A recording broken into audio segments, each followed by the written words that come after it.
Bismillahirrahmanirrahim. Ikhwas sekalian, saudara-saudariku, salat tahajud seperti kami sampaikan di pertemuan lalu adalah salat yang sangat penting.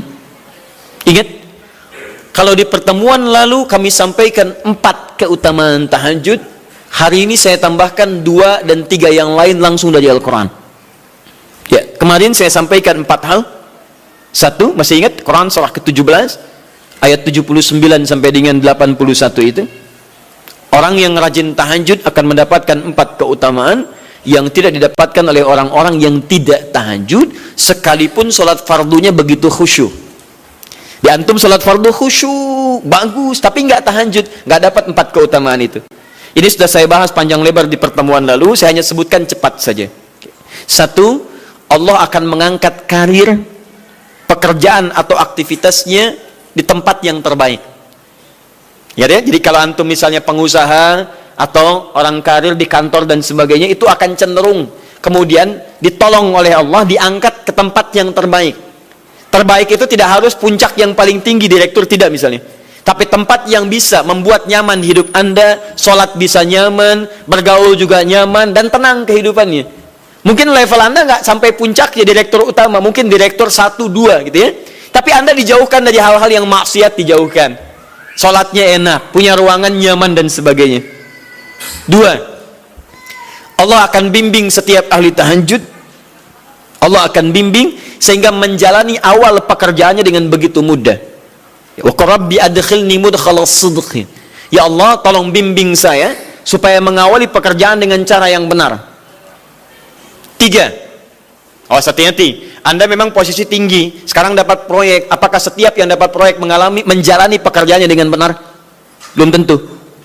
Jangan tinggi-tinggi lah. Maaf ya, apakah orang tua yang sekarang menyekolahkan anaknya ke tempat belajar menjalani awalnya dengan benar? Hati-hati ya Bu ya, Pak. Bapak Ibu menyekolahkan anak dengan awal yang salah, maka memberikan jalan keburukan ketika dia belajar. Saya katakan, jangan pernah Anda masukkan anak Anda ke sekolah dengan menyogok. Bayar sekian supaya masuk, menyalahi aturan. Kalau awalnya sudah salah, bagaimana anak Anda bisa belajar dengan benar? Mustahil mendapatkan sesuatu yang tidak baik. Yang baik itu mustahil dapatkan. 3, wa akhrijni mukhrajaz sidqin. Allah berikan jalan keluar terbaik dari persoalan yang dirasakan. Di ahli tahajud itu setiap punya masalah, bukan nggak dapat masalah ya, bukan tidak bermasalah hidupnya. Dia mendapat ujian juga. Cuman sebelum diuji, diringankan masalahnya. Sehingga seakan-akan nggak punya masalah. Padahal sama dengan yang lain. Cuma saat akan dia lalui, Allah ringankan persoalannya sehingga mudah dilalui. Dan yang keempat ini yang hebat. Ya, waj'alni min ladunka sultanan nasyira. Allah akan tolong langsung orang ini ketika ada lingkungan sekitar yang akan menyakiti atau menjahilinya. Kalau diisengi orang, diganggu orang, dan sebagainya, ini orang-orang seperti ini langsung mendapatkan perlindungan dari Allah Subhanahu wa Ta'ala. Ada satu kali, ini kisah nyata, seorang saleh ahli tahajud, sampai saking ahli tahajudnya tidak ingin meninggalkan kebiasaan ini. Ini sangat nyata kisahnya dan tidak mengarang. Satu kali Pak, kemudian malam-malam dia perjalanan dengan rombongan, mendengar suara dan menyaksikan kebiasaan dia. Anda tahu apa yang terjadi? Dan ini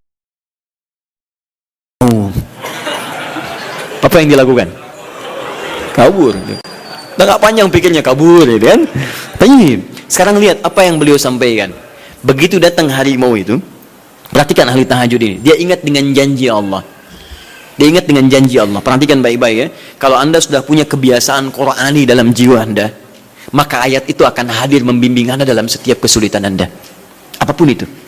Nabi Yusuf dekat dengan Allah, ketika digoda muncul ayatnya. Laula ar'a burhana rabbi. Kalau bukan melihat petunjuk dari Rabbnya, niscaya ada sesuatu yang buruk terjadi kepadanya. Tapi Allah jaga beliau. Lihat baik-baik teman-teman. Begitu melompat harimau itu, kemudian dia katakan dalam jiwanya. Lihat kalimatnya. Ya khalqallah. Hei makhluk Allah. Dia tidak katakan ya namar, hei harimau, tidak.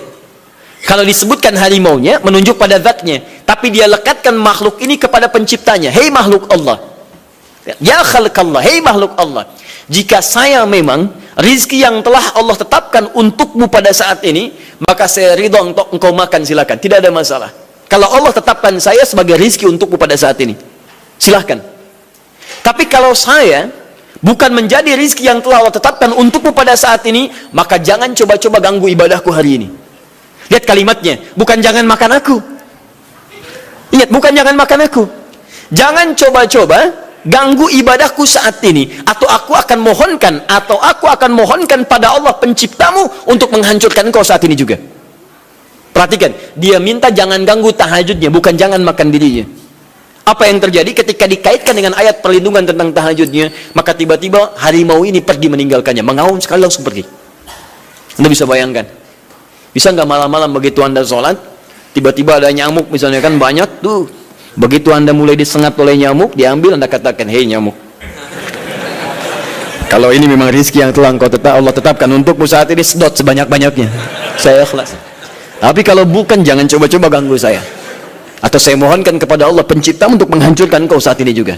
Masya Allah. Kira-kira apa reaksi nyamuk? Makin banyak kayaknya. Coba cek. Berarti chemistry-nya harus lebih dibangun lagi. Tingkatkan. Itu waj'alni min ladunka sultanan nasara.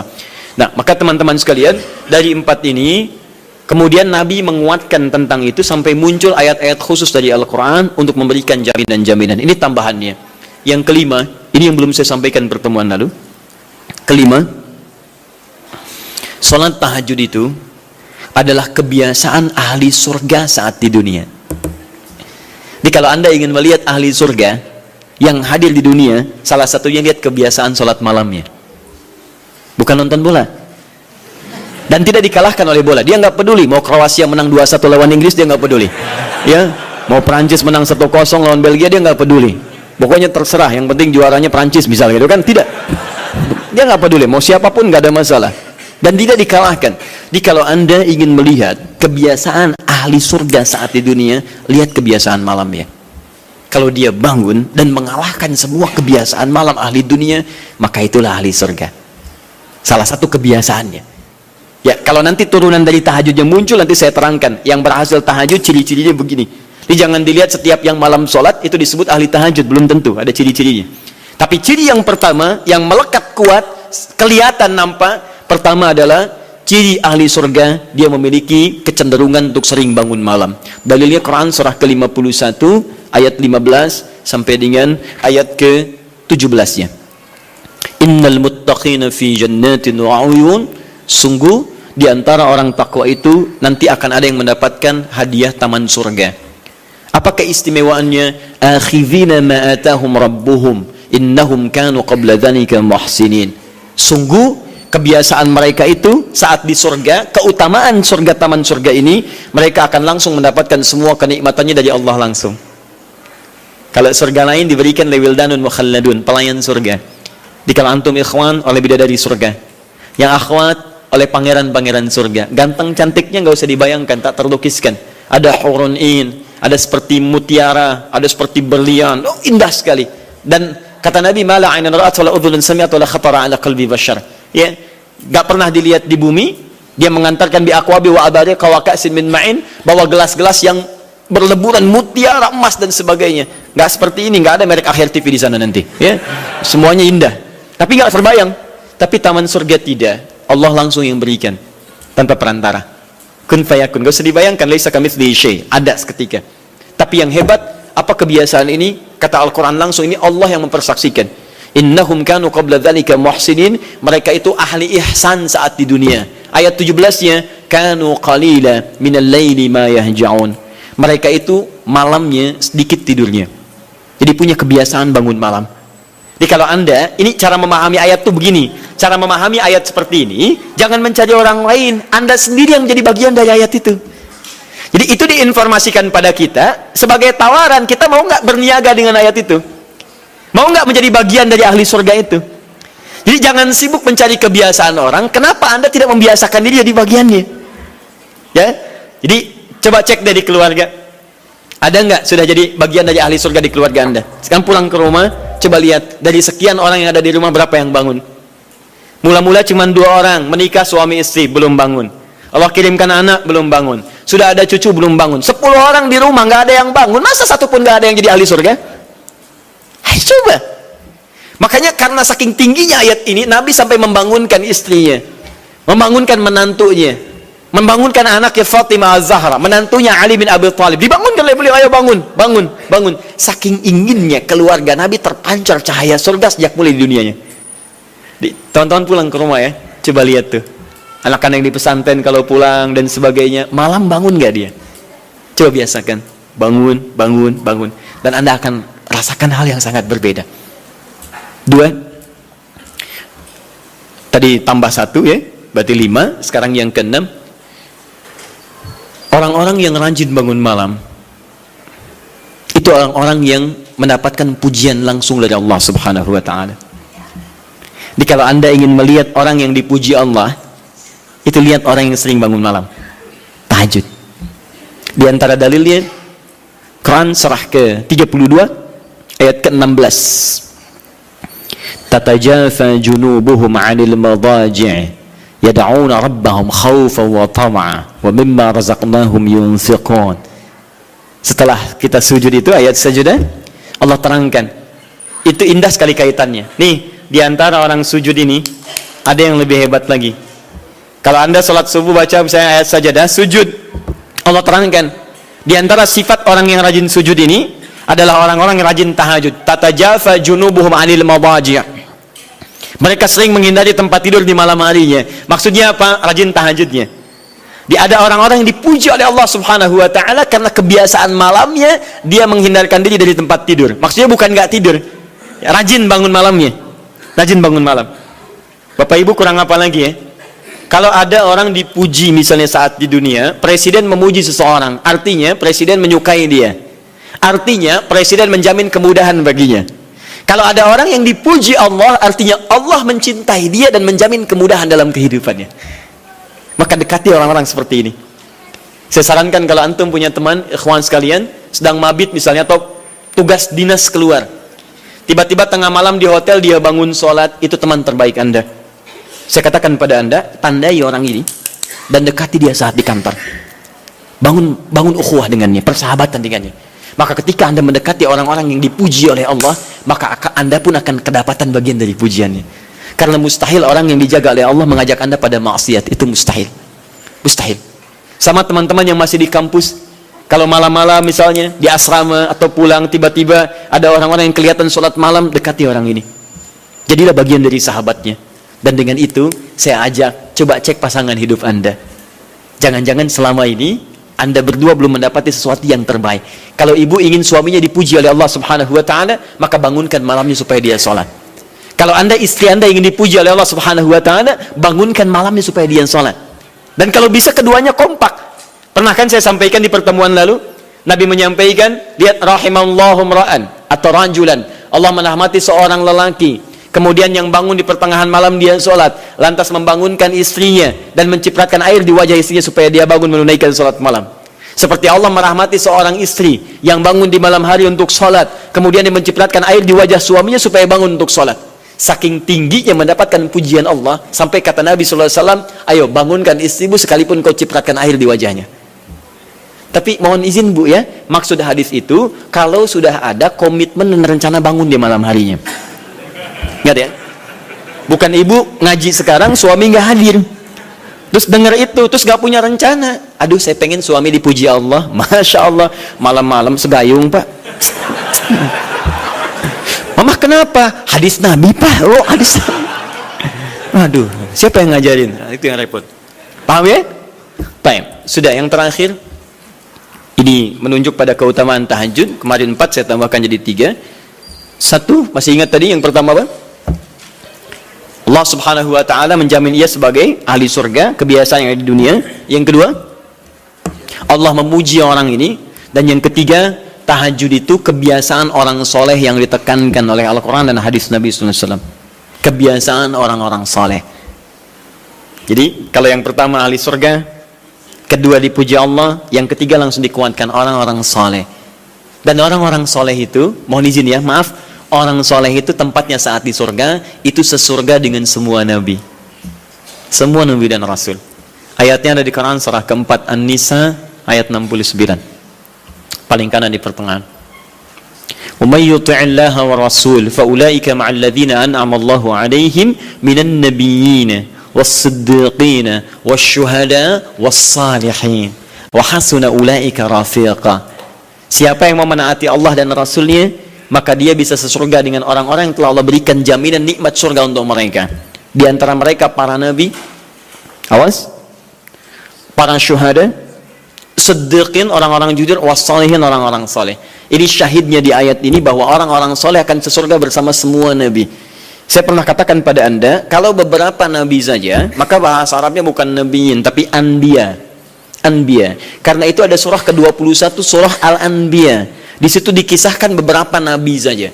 Puncaknya di Quran surah 21 ayat 83 sampai 90. Di situ ada kisah Nabi Zakaria, kisah Nabi Yunus, kisah Nabi Ayub dan sebagainya. Anda bisa baca itu, ada turunan para nabi, tapi tidak semua nabi dikisahkan. Tapi kalau Anda ingin sesurga dengan semua nabi tanpa kecuali, maka Anda kerjakan sebagai orang soleh saat di dunia, ada peluang mendapatinya. Nah, ciri orang soleh yang ditekankan itu, dia adalah orang-orang yang rajin. Ayat kedua, wa minal laili fasjud lahu wasabbih. Tapi sebagian malam cari waktu untuk banyak bersujud kepada Allah dan memperbanyak tasbih kepadanya. Di antara makna tasbih dan sujud itu adalah tahajud. Dari mana taunya tasbih dan sujud bagian dari tahajud? Itulah nanti yang akan kita bahas tentang sifat salat tahajud Nabi dalam pertemuan yang sekarang. Baik, sekarang kita mulai materi intinya. Tadi muqaddimah, ya. Baik. Bismillah.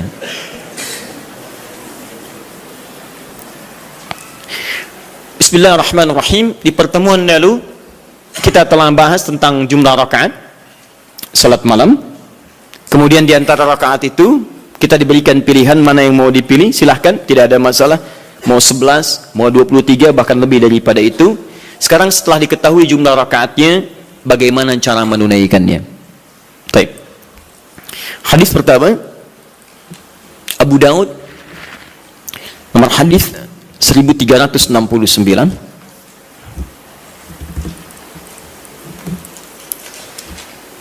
Kita ambil dua hadis dulu barangkali. Bismillah. Satu, hadis riwayat Abu Daud.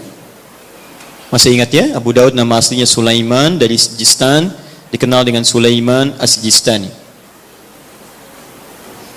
Dia rawinya Ibn Abbas radhiyallahu taala anhuma. Baik. Yang kedua, bisa diambil di Al-Bukhari.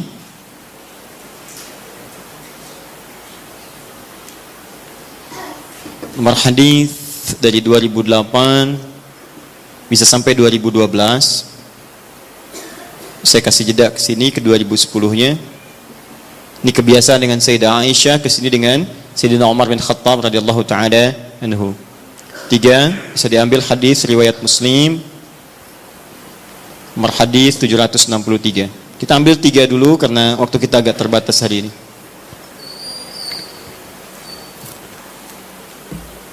Baik, yang pertama kita lihat. Sekarang kita akan bicara tentang teknis atau cara menunaikan tahajud.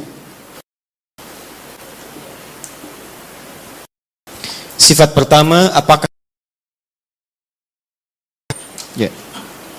tahajud ditunaikan sendirian atau karena bacaan tahajud Nabi sampai dengan kesalam. Ya, kita mulai bagian pertama. Bismillahirrahmanirrahim, tentang persoalan apakah salat tahajud ditunaikan sendiri atau berjamaah. Kita ambil hadis pertama di Abu Daud nomor hadis 1369. Hadis ini telah kami kopikan tentang dari awal pembahasan dan alhamdulillah saya hakul yakin sudah dibagikan, ya. Mungkin sebagian yang datang pada kesempatan ini ada yang belum mendapatinya. Mudah-mudahan nanti kita tampilkan kembali untuk bisa dipahami dengan baik. Singkatnya adalah ketika Nabi SAW menginap di rumah istri beliau Sayyidah Maimunah, kemudian Ibnu Abbas radhiyallahu taala anhuma juga ingin menginap di rumah Sayyidah Maimunah. Setelah itu tujuannya untuk mengetahui kebiasaan Nabi.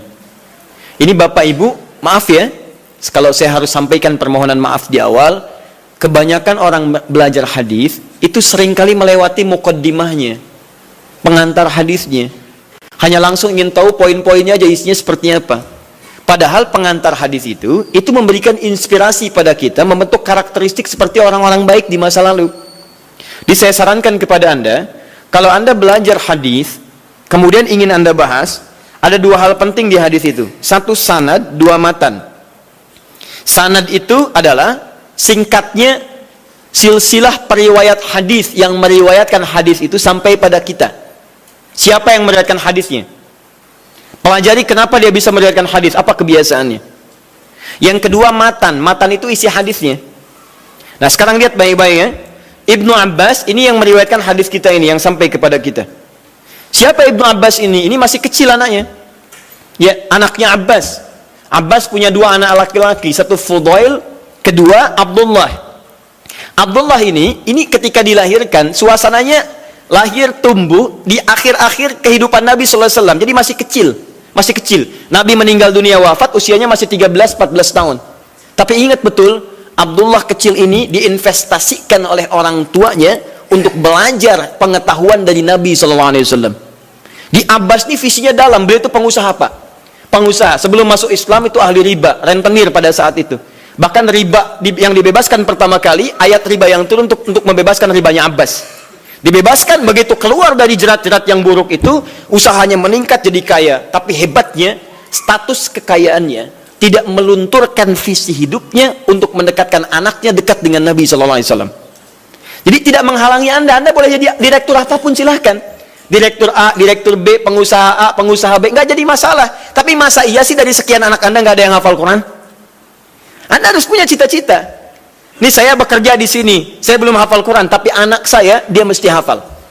Anak Anda empatkan, yang pertama ini penghafal Quran, yang kedua ahli hadis, ketiga ahli tafsir, keempat ahli fiqih. Allahu Akbar. Begitu Anda mendapatkan kesulitan di rumah tentang hal tertentu, anak Anda solusinya di situ. Begitu mendapatkan masalah, kakak sini, apa ayatnya? Oh ini ayat, bla bla bla bla bla. Selesai. Masya Allah. Adik, hadisnya apa yang menguatkan ini? Ini ayat. Anmada kalau Rasulullah SAW. Selesai.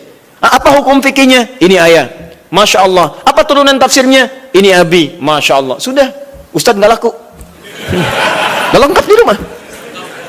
Ya. Nah ini disiapkan oleh Abbas, anak pertama saya. Karena dia sudah dewasa, maka saya hibahkan untuk membantu Nabi. Makanya banyak kisah tentang sirah Nabawiyah wafatnya Nabi, itu hanya berhenti wafat di pangkuan Sayyidah Aisyah. Berwudu, sholat, di pangkuan Sayyidah Aisyah wafat. Tapi siapakah yang membawakan air wudunya? Fudail, kakaknya Abdullah. Beliau yang bawakan air wudunya. Berwudu Nabi kemudian dengan bejana itu. Dan itu sampai berkhidmat pada Rasulullah sampai di akhir hidupnya. Tapi yang kecil ini langsung dihadirkan nuansa cinta kepada Nabi untuk mempelajari bagian kesolehan dan pengetahuannya. Ini tandanya seperti ini. Maksudnya adalah, kata para ulama hadis, jika Anda memiliki anak-anak yang serupa, laki-laki atau yang sebagainya, kemudian menemukan orang-orang soleh sekitaran Anda, maka dekatkan anak itu kepada dirinya atau majlisnya. Hadirkan. Kami dulu waktu belajar terbiasa, di mana ada syekh kita lazimi syekh itu, sekalipun kami jadi pembantunya. Itu biasa. Bawakan tasnya. Begitu bawakan tas, di jalan kita tanya masalah hukum dan sebagainya. Kadang kami gorengkan makanan untuknya. Begitu digorengkan, selesai dihidangkan, itulah yang hadir dari lisan beliau. Kalau Rasulullah SAW, Rasulullah SAW bersabda, jika kamu menghidangkan makanan begini, wah datang kepada kita tuh. Diindah. Jadi niat kita itu untuk belajar. Sama ya, dulu Ja'far As-Shadiq punya pembantu, pembantunya sampai hafal Quran. Untuk memahami akhlaknya, sampai tahu kebiasaannya. Tahu Anda kisahnya? Satu ketika kemudian datang seorang tamu, tiba-tiba dia bawakan air. Begitu bawakan air, terpleset, jatuhlah kemudian air itu, gelasnya kemudian airnya tumpah mengenai jubah tuannya. Begitu terkena jubahnya, wajahnya berubah. Dia tahu, kata pembantunya, Masya Allah, ini ahli surga nih. Ahli surga itu turun ayatnya. Quran surah Ali Imran surah ketiga, ayat 133 sampai 134. Kata pembantunya, wal kadhiminal ghaidha. Ahli surga sanggup menahan marah. Kata Ja'far, saya nggak marah. Pembantunya tahu sekarang nggak marah, tapi mungkin belum tentu memaafkan. Teruskan ayatnya, wal afina 'anin nas.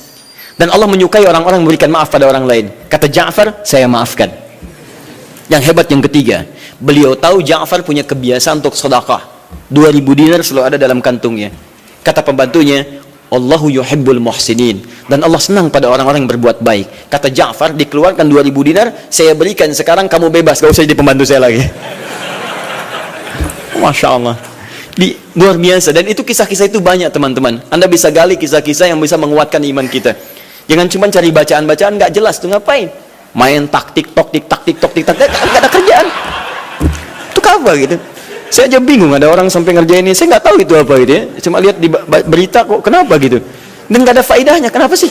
Kenapa nggak cari tentang kisah-kisah soleh orang dulu, terus praktekkan di rumah, bisa menguatkan iman kita. Nah, salah satunya Ibnu Abbas, jadi Anda, maaf ya, kisah ini kita tarik sebagai inspirasi. Kalau Anda sudah berkeluarga, coba di antara sekian anak itu mesti disiapkan, ini mau jadi apa, ini jadi apa, dan ada kebanggaan di akhirat nanti. Misalnya ini nanti yang pakaikan mahkota kami di akhirat. Saat kami pulang menghadap Allah, siapkan, semua harus hafal Quran. Semua hafal Quran. Nanti spesifikasinya, ini ahlinya qiraat, ini hadisnya dan sebagainya. Ibnu Abbas disiapkan oleh orang tuanya, maka dia melazimi Nabi SAW, karena bagian dari keluarganya. Usia masih 3-4 tahun, datang ke rumah bibinya Maimunah, kemudian tidur di rumahnya, dan bangun saat di pertengahan malam. Kisah bangunnya sampai dengan wudhu sudah selesai, kita akan masuk kepada fase tahajudnya. Begitu Nabi malamnya akan sholat, maka Ibnu Abbas tiba-tiba masuk ke barisan, menjadi saf bagian dari Nabi, sholatlah di belakang Nabi sebagai makmum. Lihat ya, jadi Nabi sedang sholat, saya ilustrasikan ya, misal ini sedang sholat, tiba-tiba Ibnu Abbas dari belakang ikut sholat sebagai makmum.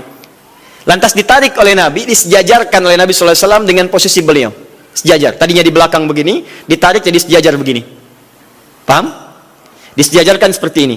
Hadis ini sering digunakan dalil oleh teman-teman kita tentang kebolehan menyusun saf laki-laki dan perempuan dengan posisi sejajar bila imamnya satu dan makmumnya satu. Pernah dengar ada guru Anda mengajarkan, kalau ini posisi imam satu, maka makmumnya satu, boleh makmum dan imam posisi sejajar. Tidak ada yang lebih, baik imam maju sedikit atau makmum mundur sedikit, tapi sejajar persis sama semua. Pernah dengar ini?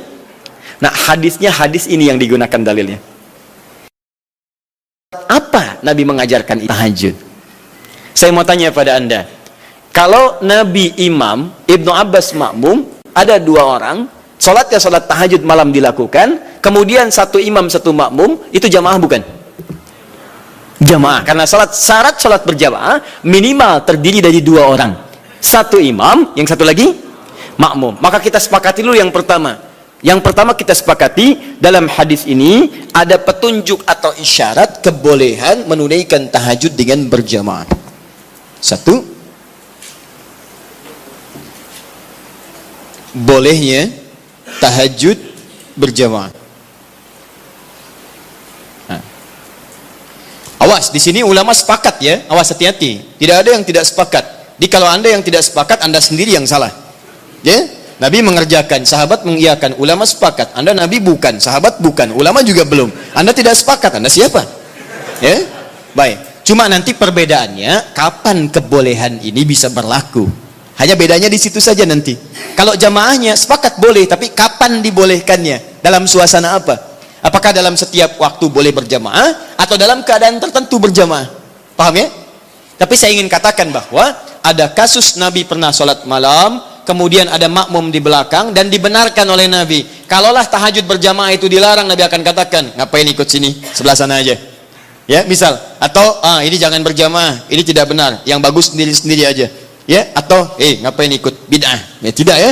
Baik, tidak. Tapi Nabi akan katakan, kamu sebelah sana, saya sini. Tapi ketika Nabi tidak melarangnya, bahkan menarik dan menyejajarkan, ini menunjukkan ada kebolehan dalam sholat berjamaah yang dimaksudkan. Jelas sampai sini? Paham ya? Awas hati-hati, saya ingin luruskan dulu karena sebagian sahabat kita, teman-teman kita menjadikan ini sebagai dalil bolehnya satu saf sejajar, tapi tidak pernah mengungkit sholat apa itu. Di Anda kan unik, Anda mengatakan boleh sejajar saf, makmum dengan imam. Kalau imam satu, makmum satu. Tapi Anda mengatakan tahajud gak boleh berjamaah, bid'ah. Padahal yang Anda gunakan dalilnya tentang dalil tahajud. Paham ya? Nah, jadi gini, kalau Anda cenderung pada satu pendapat tidak apa-apa, tapi kita harus jujur menyampaikan informasi. Ya, jadi kalau beda dengan yang lain tidak ada masalah sepanjang ada dalil. Ya, dan tidak usah mencela orang lain. Kita punya pilihan, boleh, tapi jangan sampai pilihan kita kemudian menjelekkan orang lain. Itu yang tidak bagus. Jelas? Baik.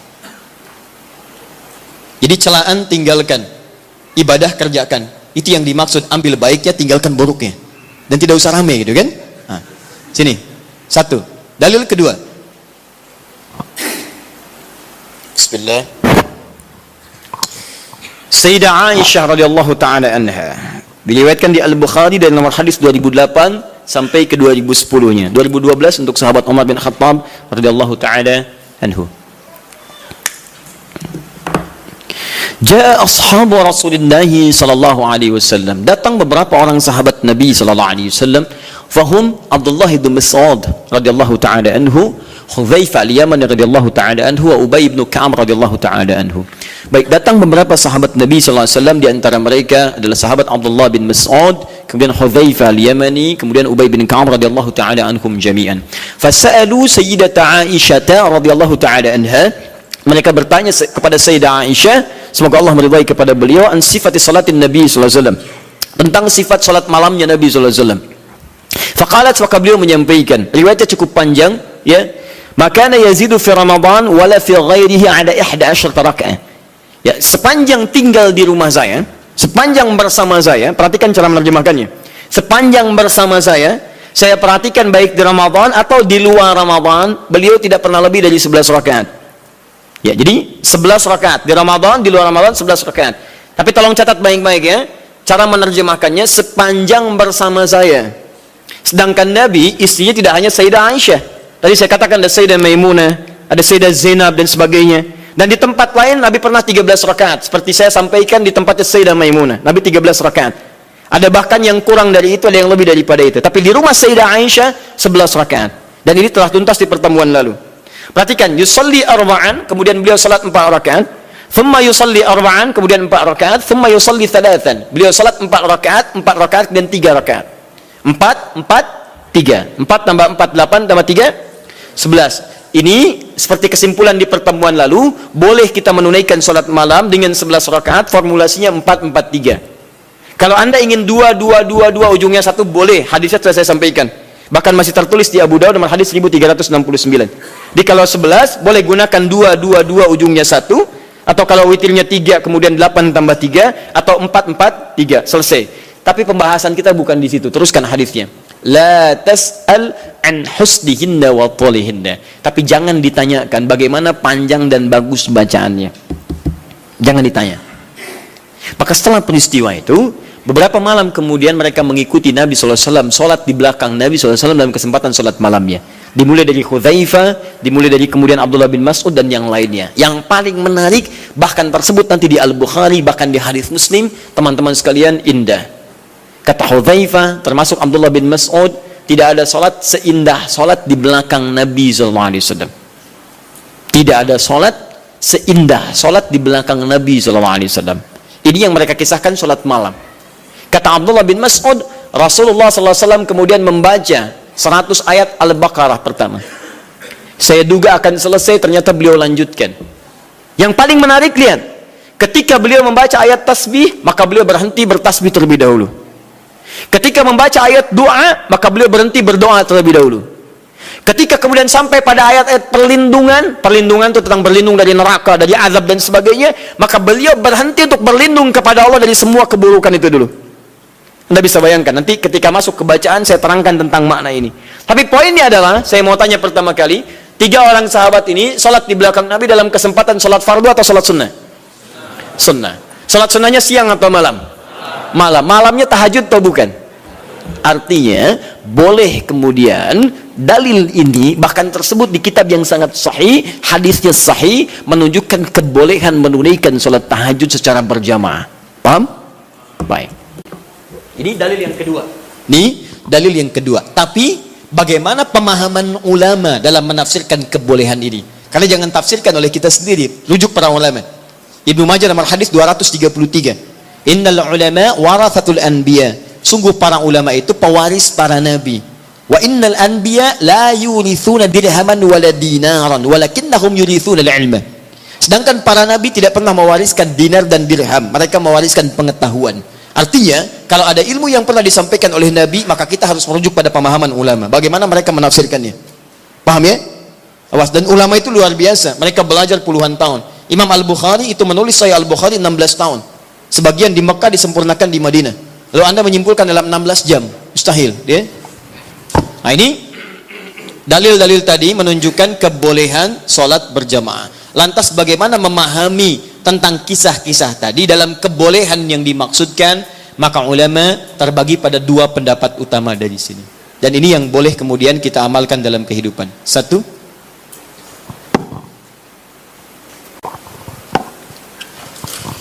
pendapat pertama menyampaikan hadis yang menunjukkan dibenarkannya salat tahajud berjamaah dan memberikan hukum bolehnya berjamaah menunaikan tahajud, kata ulama yang pertama, menunjuk pada kondisi yang khusus. Jadi bukan kondisi biasa. Artinya jika kondisi ini ada, maka yang terbaik Anda tunaikan berjamaah. Tapi kalau kondisi dimaksud tidak ditemukan, maka sendirian itu lebih utama. Apa kondisinya? Satu, memberikan tuntunan atau pelajaran bagi orang yang belum terbiasa menunaikan tahajud. Belum biasa dia, ya, belum ada kebiasaan pada dirinya. Ini menunjuk pada hadisnya Ibnu Abbas radhiyallahu taala anhuma. Kan ini baru pertama kali berkunjung kan ke rumah bibinya Sayyidah Maimunah, kemudian tiba-tiba sholat di belakang Nabi, oleh Nabi ditarik, diajarkan bagaimana caranya menunaikan sholat malam, kekhusyuannya dan sebagainya. Jadi kalau Anda misalnya dalam kondisi ingin membimbing orang-orang tertentu, misal di rumah suami ingin membimbing dengan istri atau membiasakan dengan anak-anak yang belum terbiasa sholat malam, ya, tiba-tiba anak Anda beranjak misalnya jadi semakin dewasa, sudah baligh, Anda ingin bangunkan malam hari, jangan biarkan dia sendiri. Khawatirnya karena belum terbiasa, belum mengerti cara menunaikan sholat malamnya. Paham ya? Tiba-tiba Allahu Akbar, rakaatnya kencang, alhamdulillah sedang tahajud, lama gak keluar bunyinya, lama-lama ketahuan tidur di sejadah, gitu kan? Nah, karena belum terbiasa, ya. Allahu Akbar, baca surat, sudah baca surat, ruku Allahu Akbar, begitu sami Allahu liman hamidah, kedengaran dari samping, gol, ya, berubah suasana hidupnya. Salatnya ditinggalkan, kemudian langsung update status, itu kan repot juga. Ya, kekinian karena belum terbiasa menunaikan dia. Maka seperti Nabi membimbing Ibnu Abbas radhiyallahu taala anhuma, Anda boleh hidupkan saat di rumah, anak Anda bangunkan, yuk bangun yuk, malam kita tahajud. Kenapa Pak mesti tahajud? Kan kita udah banyak sholat. Misalnya, sayang, Allah menjamin kalau kita tahajud, kita sekeluarga masuk surga. Allah sudah menjamin surga kita di dunia, tapi Allah belum menjamin surga kita di akhirat. Bapak takut kalau di dunia kita bersama, di akhirat kita berpisah.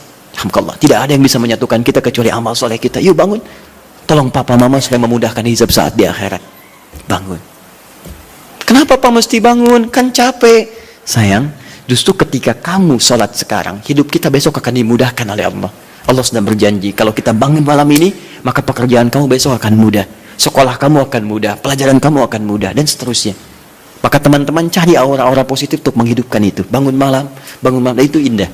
Itu indah.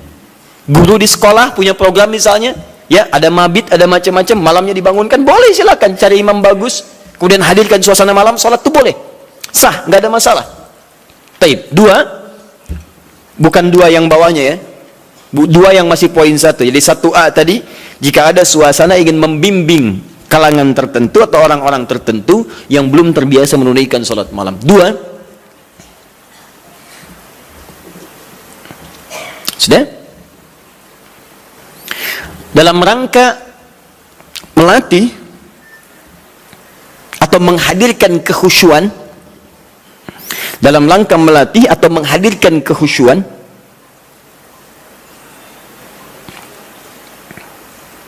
juga menyempurnakan hafalan Al-Quran. Melatih, menghadirkan kekhusyuan, juga menyempurnakan hafalan Al-Quran. Ini kebolehan ini diikat pada suasana yang kedua ini. Contohnya tadi peristiwa beberapa sahabat tadi. Ya, mereka biasa salat malam. Cuman ingin bertanya bagaimana salat malamnya Nabi, ingin merasakan kekhusyuan tersendiri. Dimaksudnya pengalaman itu nanti bisa dibagi dengan sahabat lain ketika mengimami. Visi sahabat begitu, Pak, Bu. Di sahabat-sahabat ini kadang ngejar Nabi supaya bisa diamalkan lagi dalam kesempatan lain.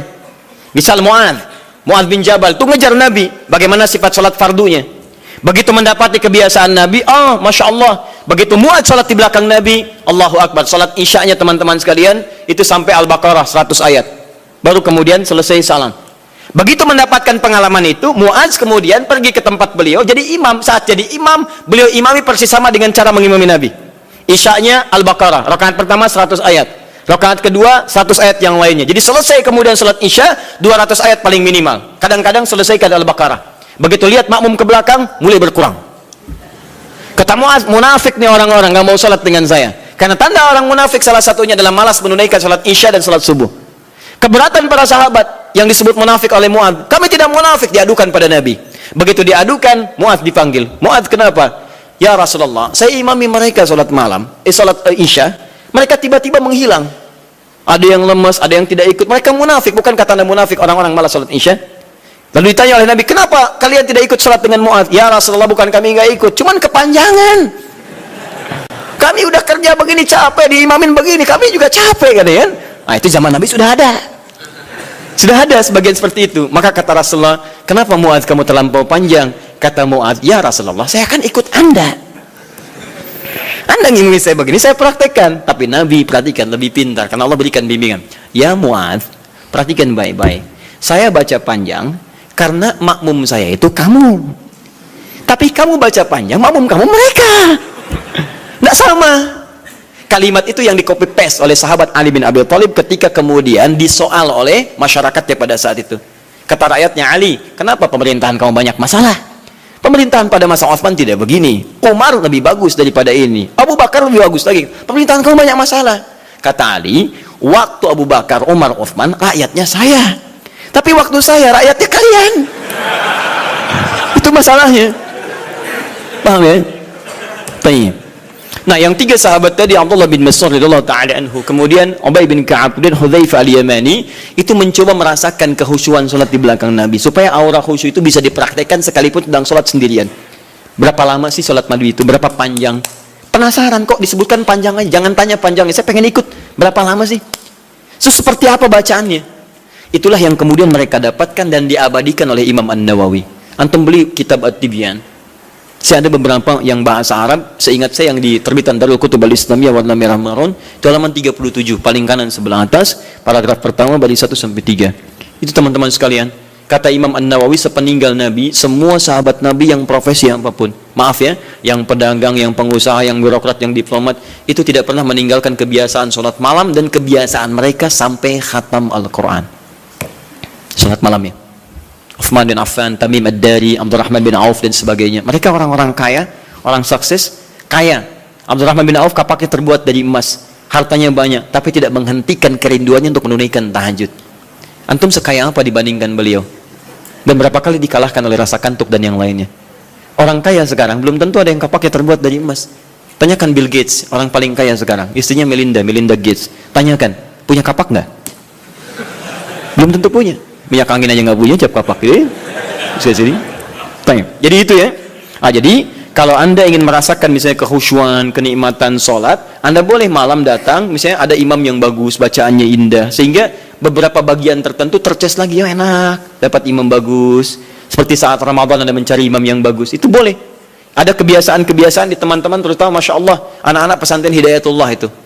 Demi Allah saya katakan, itu diantara kebiasaan mereka pada umumnya tidak pernah meninggalkan tahajud malam, terkhusus malam Jumat. Anak-anak itu tuh yang luar biasa. Jarang diekspos ya, tapi saya sampaikan supaya kita ikuti kebiasaan itu. Antum boleh misalnya satu malam cari waktu, terus imam yang bagus, sholat tibla, supaya mendapatkan kehusuan tersendiri, itu sah dilakukan. Seperti para sahabat pernah melakukan. Dalilnya ini, hadis sahih, dibenarkan oleh para ulama, dan sah hukumnya. Ini kata para ulama yang pertama, dibolehkan salat tahajud berjamaah dalam konteks ini saja. Ini yang tekstual. Di luar ini, kerjakan masing-masing. Jelas sampai sini? Baik. Yang kedua, berpendapat para ulama, hadis ini menunjukkan kebolehan mutlak berjamaah. Tak perlu diikat oleh kondisi. Artinya kalau mau jamaah, jamaah aja. Kalau enggak, bolehnya mutlak. Kenapa? Karena Nabi pun tidak memberikan petunjuk syarat khusus. Nabi tidak pernah mengatakan, boleh tahajud kalian kalau ada keperluan aja, atau kalau ingin menghadirkan kehusyuan. Kalau tidak, ya sudah, nggak usah. Maka ulama yang kedua mengatakan sepanjang tidak dikhususkan, maka jangan jadikan yang umum itu kemudian ditaksis jadi hukum umum, jadi hukum khusus.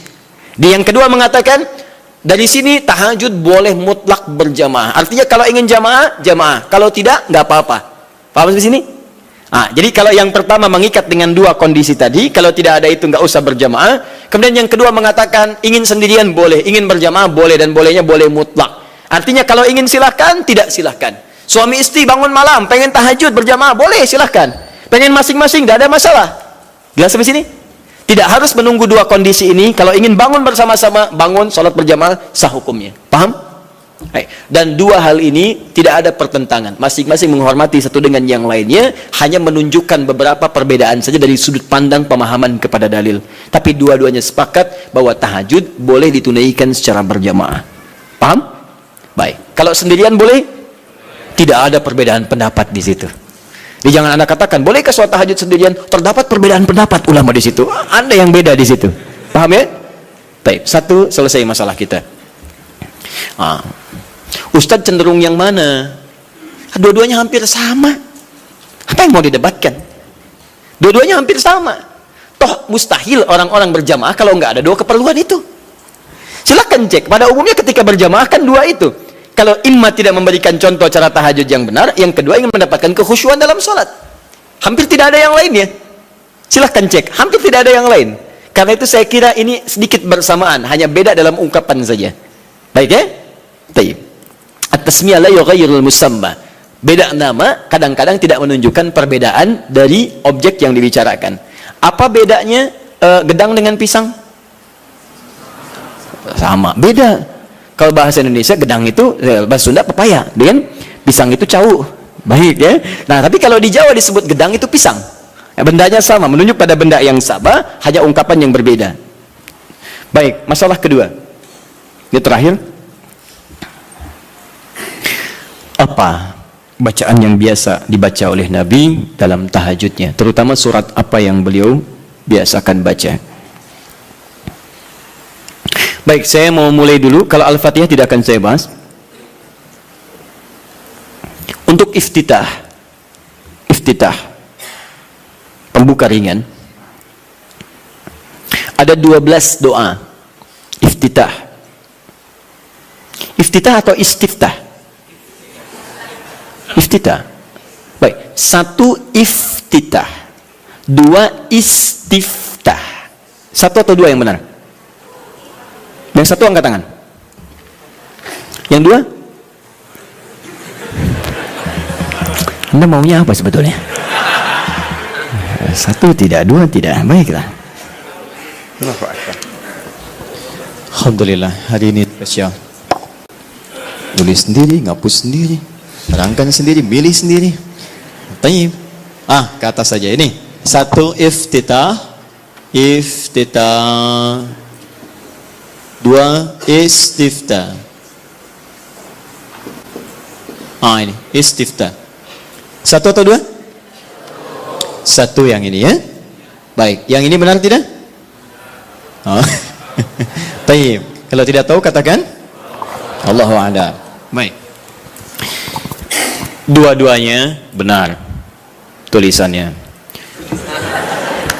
Betul. Satu iftitah, dua istiftah. Benar tulisannya. Apa perbedaan keduanya?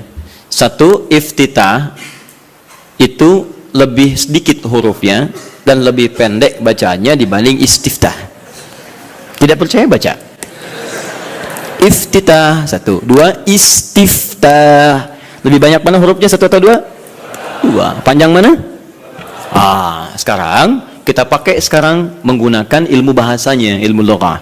Kaidah berkata, ziyadatul mabna tadullu ala ziyadatil ma'na. Ketika hurufnya bertambah, maka menunjukkan maknanya pun lebih luas. Jadi kalau ada huruf lebih panjang, maka maknanya lebih panjang dibandingkan dengan yang hurufnya sedikit. Artinya kalau iftitah itu pembuka yang ringan, singkat, padat. Kalau istiftah, pembuka yang agak panjang. Kalimatnya lebih panjang dari yang pertama. Nah, Bapak Ibu sekalian, doa pembuka dalam sholat sebelum Al-Fatihah itu ada 12 jenis, 12 ragam. Ada yang pendek, ada yang panjang. Ada yang pendek. Ada a'udzubillahi samil alim minasyaitonir rajim min hamazihi wa nafthihi wa nafthihi. Sudah selesai. Allahu akbar kabira, walhamdulillahi katsira, subhanallahi bukratan wa asila. Selesai. Awas hati-hati ya. Nanti kita belum hapus nih. Nanti kalau sudah saya katakan hapus, nanti insyaallah akan dihapus. Khair insyaallah. Semoga Allah ampuni dosanya. Tulis lagi. Baik. Jadi kalau pendek ada Allahu akbar kabira, alhamdulillahi katsira, subhanallahi bukratan wa asila. Ada. Yang panjang ada. Allahumma ba'id baini wa baina khataayaya kama ba'adta bainal masyriqi wal maghrib. Allahumma naqqi minal khataaya dan seterusnya. Misal ada lagi yang wajjahtu wajhal ladzi fataras samawati wal ardh dan seterusnya. Itu panjang. Ya. Allahumma ya rabb Jibril wa Mikail, itu panjang. Jadi kalau panjang disebutnya istiftah. Kalau pendek disebut iftitah. Itu penting dipahami dulu nanti, karena dalam kitab-kitab fiqih kadang disebut iftitah, kadang disebut istiftah. Kita mesti paham. Nah, sunnahnya di mana ini ditempatkan, kapan baca yang iftitah pendek, kapan baca yang panjang. Maka saya sampaikan pada Anda, kebiasaan Nabi kalau beliau sholat dalam situasi yang sedang dikejar oleh aktivitas yang lain, misal safar atau kondisi mendesak, maka beliau tidak pernah membaca yang panjang-panjang, singkat. Allahu akbar kabir, alhamdulillah katsira, subhanallahi bukratan wa asila, selesai. Kalau Anda baca wajah itu setelah itu artinya dua doa digabungkan jadi satu. Jelas ya? Tayyib. Kalau kemudian Anda bacakan a'udzubillahi samil alim minasyaitonir rajim min hamazati wa nafthihi wa nafthihi, selesai. Pendek, itu yang iftitah. Jadi kalau Anda dalam salat-salat di qasar, saat safar, jangan baca yang panjang-panjang. Salatnya aja di qasar, kenapa iftitahnya dipanjangin? Kadang bahkan enggak dibaca sama sekali. Seperti dalam salat tarawih, lebih pendek lagi. Ya, jadi dan seterusnya. Di teman-teman itu penggunaannya. Kalau dalam salat-salat fardu baca yang menengah, Allahumma ba'id dan sebagainya. Tapi dalam salat malam, apalagi dalam salat sendirian, yang kekhusyuan terjadi antara pribadi dengan Allah, tersambung dengan Allah Subhanahu wa taala, maka Nabi seringkali memilih yang panjang dalam iftitahnya. Maka dipilihlah kemudian yang istiftah. Allahumma ya rabb Jibril wa Mikail dan seterusnya. Atau yang wajjahtu wajhal ladzi fataras samawati wal ardh hanifan musliman wa ana minal musyrikin dan seterusnya. Itu panjang. Itu boleh. Bacakan, pilih yang paling panjang sehingga ada getaran-getaran pada jiwa, ada semacam warming up, kita lebih tersambung dulu sebelum membaca surat-surat yang lainnya. Ini koreksi ya bagi diri saya pribadi dan juga pengingat bagi Bapak Ibu sekalian. Maaf sebesar-besarnya, ada sindiran halus dalam Quran tapi begitu tajam maknanya. Umumnya orang sholat, bahkan ada yang tidak memahami apa yang dibaca dan dilakukan dalam sholatnya. Masalah kita sekarang, kenapa orang sholat belum menghadirkan kehusyuan? Karena umumnya banyak orang yang masih belum paham apa yang dibaca dalam sholatnya. Bagaimana sholat kita bisa khusyuk kalau kita nggak ngerti apa yang dibaca? Saya mohon Bapak Ibu sekalian, cobalah dalam sepekan misalnya, hari ini saya mau paham iftitah dulu, supaya ketika saya paham, saya bacakan, ada getaran pada jiwa saya. Sahabat Abu Bakar saja itu baru takbir, Pak, takbir itu sudah gemetar dan menangis. Baru Allahu Akbar. Dia begitu, fayaqulu, Abu Dawud nomor hadis 857, fayaqulu Allahu Akbar. Maka saat takbir katakan Allahu Akbar. Beliau angkat tangannya mengatakan Allahu Akbar, sudah gemetaran menangis. Sampai ketika diminta jadi imam oleh Nabi, kata beliau, ya Rasul jangan saya pribadi yang cepat menangis, khawatir banyak enggak khusyuknya. Ya. Kenapa? Karena merasakan kalimatnya Allahu Akbar, Allah yang maha agung, maha besar. Beliau merasakan takut ketika bertakbir, merasa paling khusyuk salatnya. Merasa paling hebat dibanding orang. Merasa paling paling luar biasa dibandingkan orang lain. Selevel sahabat Abu Bakar menemani kehidupan Nabi di dunia, berdampingan dengan Nabi di alam barzakhnya, itu saat sholatnya dalam masa hidupnya masih gemetaran tuh, takut ketika sholat membawa sekecil, seatom, sevarah nilai dari kesombongan dalam kehidupan dunia. Bahkan takut dalam sholatnya pun diduga orang paling khusyuk, takut, gemetaran sampai gemetar. Bisa nggak suasana itu? Bisa nggak gitu ya?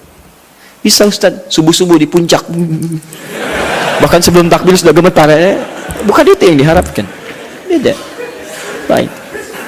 Ya, saya sangat yakin kalau Anda paham tentang bacaan-bacaan ini, itu akan beda suasananya. Misal, antum yang iftitah baca apa doanya? Allahumma ba'id, ya, riwayat sahabat Abu Hurairah di Al-Bukhari. Paham nggak artinya? Saya beri contoh ya. Gini. Allahumma ba'id baini wa baina khataaya ya kama ba'adta baina al-masyriqi wal maghrib. Allahumma naqqini min al-khataaya kama yunaqqa ath-thawb al-abyadu min ad-danas. Allahumma ighsilni bil ma'i wath thalji wal barad. Sekarang perhatikan maknanya. Anda paham ini saja, maka ada getaran tersendiri yang menghunjam dalam jiwa kita sehingga menghadirkan rasa kepasrahan yang sangat luar biasa. Perhatikan kalimatnya. Saya contohkan dulu sebentar. Bismillah. Allahumma ba'id baini wa baina khataayaya. Saya tunjukkan dua kalimat saja. Satu ba'id begini. Yang kedua khataya, iya. Khataya. Ya terakhirnya pendek, nggak panjang ya. Ya. Saya mulai yang ini dulu. Khataya, ya. Ini dua kalimat yang disatukan. Kalimat pertama khataya, ini keduanya plus ya, kecil. Khataya plus ya, pendek. Ya, disatukan. Kalau ini saya naikkan ke atas, saya tuliskan dulu begini, khataya. Ini jama' dari kata khata'un. Jama' ini ada dua, satu akhta'un, akhta', yang kedua khataya. Perhatikan, apa artinya khata'? Artinya salah, yang berpeluang memiliki dosa. Khata', salah. Ada di antara kita yang tidak punya salah? Boleh angkat tangan? Saya langsung pulang. Ya, beliau lebih berhak menyampaikan tausiah. Tapi ada yang hari ini kesalahannya sedikit, yang banyak, sangat banyak, saking banyaknya nggak bisa angkat tangan, gitu kan? Baik, sekarang ganti. Ada yang ingin masuk surga, boleh angkat tangan? Saya doakan dipercepat. Tapi, alhamdulillah. Tapi, yang surganya Firdaus boleh angkat tangan?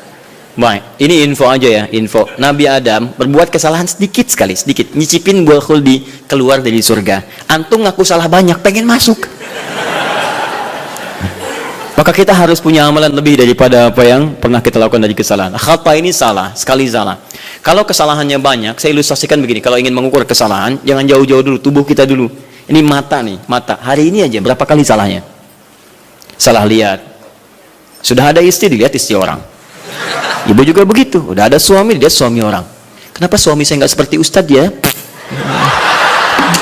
Suami ibu. Ya. Tapi, paham ya? Nah, itu baru mata, belum telinga, belum lisan, belum pikiran dan sebagainya. Paham ya? Tapi, nah, kalau kesalahannya jadi banyak, tapi masih bisa dihitung, itu akhta namanya. Akhta, salah, tapi masih terhitung. 1, 2, 3, 4, 10. Hari ini 50 salah. Ya Allah, berarti saya harus cari 50 amalan untuk menutup yang salah ini. Salah harus ditutup oleh soleh. Berarti saya harus mengerjakan amal soleh untuk menutup yang salah. Bagaimana caranya? Ingat, cari amalan yang cerdas ya. Cerdas.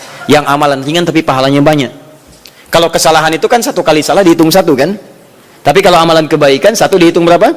10. Cari lagi amalan yang berlipat seperti bacaan Quran. Bacaan Quran itu 1 hurufnya 10 kebaikan. Jadi begitu Anda melakukan, tak sadar nih ada kesalahan nih 30 misalnya. Begitu Anda baca Quran alif lam mim, yang bukan dosa besar, Alif 1 huruf, lam 1 huruf, mim 1 huruf di hadis Nabi At-Tirmidzi hadis 2910. Ya kan? Maka seketika yang kita nggak duga salah itu dihilangkan oleh Allah. Hilang. Makanya nggak baca Quran sehari itu rugi. Demi Allah rugi saya katakan. Karena dia nggak sadar beberapa kesalahan dia tidak tergugurkan dalam kesehariannya itu. Coba kalau mau hitung-hitung, aduh saya salah 5 nih, berarti harus saya tutup. Nun, selesai. Bang, itu orang hitungan. Balik sini.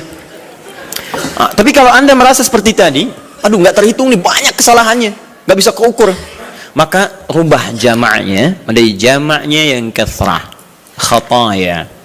Jadi ada jam'ul qillah, jama' tapi masih bisa terhitung. Ada jam'ul kathrah di ilmu nahwu, jama' tapi sulit untuk dihitung saking banyaknya. Banyak. Rubah kalimatnya dari akhta jadi khataya. Paham? Nah, terus Anda ngaku, saya memang mengakui ya Allah banyak salah seperti tadi itu. Ngaku banyak. Mata salah, telinga salah, kaki salah, semua salah ya Allah, saya ngaku banyak salahnya. Amal saya sedikit.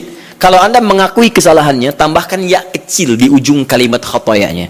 Maka khataya ya. Jadi kalau kalimat itu disatukan khataya ya, maknanya saya mengakui saya banyak salahnya. Nah, kalau Anda ingin dihapuskan, dijauhkan dari kesalahan itu sejauh-jauhnya, maka sesuatu yang dijauhkan sejauh-jauhnya bahasa Arabnya ba'id. Ada tasydid ba'id, ada pakai alif ba'id. Kalau tasydid begini, Ini di ilmu lugah ya. Ba'id ada tasdidnya ini. Itu artinya jauhkan tapi masih kelihatan. Wallahi ikhwah ba'id as-sa'an nih. Teman-teman tolong jauhkan jam itu dari saya. Anda jauhkan misalnya. Tapi saya masih lihat itu pakai tasdid ba'id. Tapi kalau sudah pakai alif ba'id itu artinya jauhkan sejauh-jauhnya sampai saya nggak bisa lihat lagi. Perhatikan kalimatnya. Teman-teman, ketika Anda mengatakan Allahumma ba'id baini wa baina khataya ya kama ba'adta bainal masyriqi wal maghrib. Bagaimana cara menerjemahkannya? Ya Allah, saya akui di salat ini bahwa saya banyak berbuat salah. Saya akui ya Allah. Saya akui. Tapi saya mohon dengan sifat-Mu yang Maha Pengampun, tolong jauhkan saya dengan kesalahan-kesalahan ini sejauh-jauhnya. Saya nggak pengen lihat lagi sampai kiamat. Karena sekecil apapun kesalahan kita, itu akan ditampakkan. May ya'mal mithqala dzarratin khairan yarah wa may ya'mal mithqala dzarratin syarran yarah. Yang baik ditampakkan, yang buruk pun diperlihatkan. Dia nak katakan dalam salat, saya ngaku saya salah ya Allah sebelum salat ini. Saya ngaku, saya banyak salahnya. Tapi Engkau Maha Pengampun, saya mohon ya Allah, jauhkan dari saya nggak pengen lihat lagi sampai kiamat, mohon ya Rabb. Jauhkan seperti Engkau jauhkan antara timur dengan barat yang tidak pernah bertemu. Maka saya pun tidak ingin bertemu lagi dengan kesalahan-kesalahan saya nanti. Itu poinnya.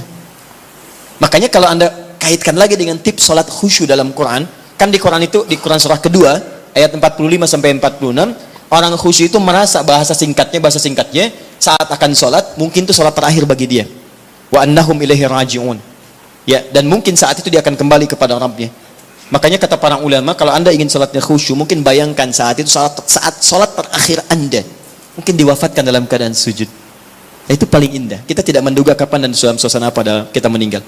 Saya lihat beberapa hari ini dikirim video, Masya Allah, ada yang sedang berdiri, tiba-tiba merasa sesuatu, terus dia sujud, terus tidak bangun lagi. Dan kita tidak tahu dalam suasana apa kita akan wafat. Mau sholat meninggal dalam keadaan sujud? Nanti asar ya? Insya Allah. Sini belum selesai. Ini ya. Masya Allah. Itu pun kalau meninggal, kalau tidak ya bukan pilihan. Tapi kita bisa memilih dalam keadaan apa kita wafat. Kita tidak bisa mengetahui kapan kita wafat, tapi kita bisa menyiapkan diri dalam suasana apa kita wafat. Kata para ulama, kalau Anda ingin selalu baik, maka rasakan dan bayangkan saat terfikir berbuat maksiat, rasakan seketika Allah akan mewafatkan Anda pada saat itu. Maka demi Allah Anda akan dijaga dalam kebaikan. Antum kembali ke kantor sekarang, ada yang ngajak korupsi misalnya, disogok, bayangkan saat disogok Anda wafat. Apa tidak malu Anda ikut ta'lim, ikut ini, wafat dalam keadaan menerima sogokan? Ketika Anda ingin menghujat orang lain lewat tulisan, lewat kata-kata, bayangkan saat menghujat Anda diwafatkan. Ya, apa tidak malu ikut ta'lim tiap waktu tapi diwafatkan dalam keadaan mencela orang lain? Sayang. Nah, maka itu yang saya katakan ba'id, Anda paham itu saja, satu saja, maka Anda rasakan, ya Allah saya banyak salah. Bagaimana kalau saat ini salat terakhir saya? Dalam sujud ini wafat saya masih membawa kesalahan, mohon ya Allah, saya mohon ampuni saya, jauhkan saya dengan kesalahan-kesalahan yang pernah saya lakukan. Seperti Engkau jauhkan dari timur dengan barat. Ini yang menjadikan sahabat Abu Bakar belum mengucapkan ini saja sudah menangis terseduh. Dan kita ada di mana? Nah, dalam salat malam, cobalah pahami itu. Nah, dalam salat malam Nabi lebih banyak membaca yang panjang-panjang seperti yang wajah tu. Itu indah. Kenapa dibaca yang wajah tu? Salah satu yang roba Jibril, roba Mikail. Kenapa yang dibaca itu? Karena salat malam itu, waktu malam hari, buka Quran surah ke-73 ayat yang ke-6. Karena waktu malam itu, waktu yang paling tepat untuk menyentuh jiwa kita. Bacaan-bacaannya lebih menghunjam kepada jiwa. Inna nasyi'atal laili hiya ashaddu wat'aw wa aqwamu qila. Sungguh bangun malam, salat malam itu ashaddu wat'a, lebih menyentuh kata-katanya kepada jiwa kita. Wa aqwamu qila, dan kalimat kita itu lebih meresap pada jiwa. Nggak percaya silahkan Anda bangun malam ya, bandingkan dengan sholat siang, itu lain khusyuknya. Akan terasa nikmat malam. Kalimat-kalimatnya cepat menyentuh pada jiwa kita. Makanya mencari kalimat-kalimat, doa-doa, bacaan-bacaan yang sentuhan ke jiwanya lebih dalam. Wajjahtu wajhiya lilladzi fatara as-samawati wal arda hanifan muslima wa ma ana minal musyrikin. Duhai Allah, malam ini aku bangun, ku hadapkan sepenuhnya diriku ya Allah, aku pasrahkan kepadamu penguasa langit dan bumi. Aku berjanji tidak akan musyrik selama hidup ya Allah. Inna salati wa nusuki wa mahyaya wa mamati lillahi rabbil alamin. Duhai Allah, sungguh salatku malam ini, semua ibadahku, hidupku, atau Engkau wafatkan aku di malam ini. Wa mamati. Atau Engkau wafatkan aku di malam ini. Saat Anda bangun malam jam 2, terus ada kalimat itu Anda ucapkan dan Anda paham artinya. Atau Engkau wafatkan aku di malam ini ya Allah. Lillahi Rabbil Alamin. Hamba ikhlas. Kalau itu sudah ketetapanmu Tuhan penguasa alam. La syarika lahu bidzalika umirtu wa ana minal muslimin. Dan saya ikrarkan mulai hari ini, ya Rabb, saya tidak akan berbuat dosa-dosa, apalagi musyrik.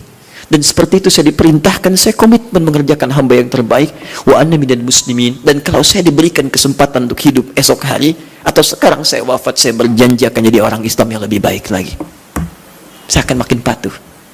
Makanya kalau orang baca iftitah atau istiftah dengan bacaan ini dan tidak lebih baik setelah sholat, ada yang salah dengan kata-katanya.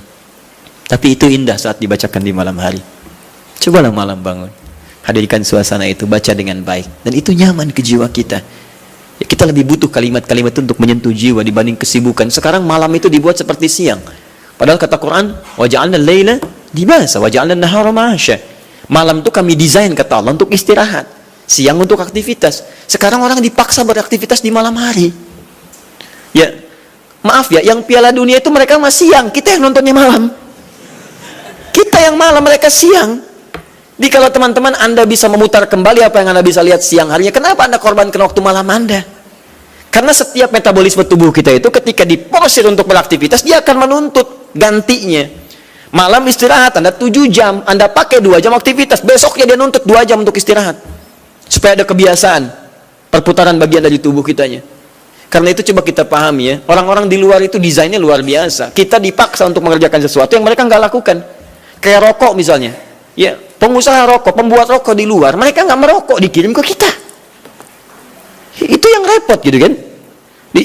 Kadang-kadang kita harus melihat dengan lebih dalam untuk memahami bahwa ada sesuatu yang harus kita saring kembali. Jangan mencela orang lain, itu strategi mereka. Tapi kita bisa memilih untuk mendapatkan yang baik atau meninggalkan yang buruk dalam kehidupan. Jelas ya? Baik. Ini yang iftitah surah terakhir, dan saya berhenti di sini, dan saya mohon maaf barangkali ini bagian terakhir dari sesi bahasan. Untuk sementara saya tidak membuka tanya jawab dulu karena kami jam 3 harus sudah berada di Bekasi untuk bisa menyerahkan beberapa teman-teman yang akan berangkat haji pada tahun ini. Persyaratannya kami koordinasikan, itu harus diserahkan hari ini. Ya, jadi mohon pengertiannya ya teman-teman sekalian. Surah terakhir.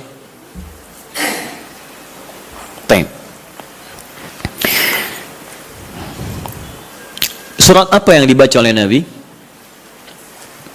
Secara singkat, ada tiga jenis surah yang umumnya dibacakan oleh Nabi SAW dalam kesempatan salat malamnya. 3 jenis surah. Alhamdulillah. 1, surat yang ringan. Surat yang ringan.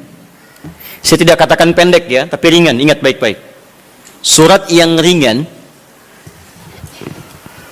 yang diisyaratkan bagi para pemula yang menunaikan salat tahajud. Surat yang ringan yang diisyaratkan bagi para pemula dalam menunaikan salat tahajud. Contoh dalilnya Quran surah Al-Muzammil surah 73 ayat 20. Faqra'u ma tayassara minal Quran. Bacalah yang ringan-ringan dari Quran yang Anda hafalkan. Ringan. Ya. Berapa ringannya Nabi? 100 ayat Al-Baqarah. Tuh, sampai kaget di luar. 100 ayat. Kadang-kadang beliau baca 10 atau 11 ayat terakhir surah Ali Imran. Ya. Dalam satu rakaat. Jadi ukuran ringannya bisa relatif. Ya, ringan bagi Nabi, belum tentu ringan bagi kita. Tapi prinsipnya cari yang ringan. Misal begini, tadi kan maaf ya ibu bapak, Nabi kan tadi pernah salat di belakangnya ada sahabat kecil namanya siapa, masih ingat? Ibnu Abbas. Itu kan masih kecil, balik aja belum. Ya, mau dinaikkan surat yang panjang susah. Makanya dibaca yang ringan. Pada saat itu riwayat yang muncul ketika salat di belakangnya Ibnu Abbas itu Ali Imran 10 ayat terakhir. Ya, bahkan dari 11 ayat terakhir yang inna fi khalqis samawati wal ard dan sampai ujung ayatnya. Ya, ringan. Maka dari itu ketika Anda misal mendidik anak salat malam, bangkit di malam hari tiba-tiba dia ikut, jangan baca yang panjang-panjang. Anak Anda 5 tahun bangun, lihat Anda salat, mama salat, pengen ikut, Allahu Akbar. Ya Allah, alhamdulillah anak saya ikut, mumpung ikut Al-Baqarah. Akhirnya kesan pertama bagi dia, salat malam itu sulit. Di begitu Anda melihat anak Anda ikut misalnya yang kecil, atau misalnya yang besar tapi belum biasa berdiri lama, peringan salatnya, wadduha. Sehingga ada merasa enak dia, oh ternyata salat malam itu nggak panjang-panjang, cuman ad-duha.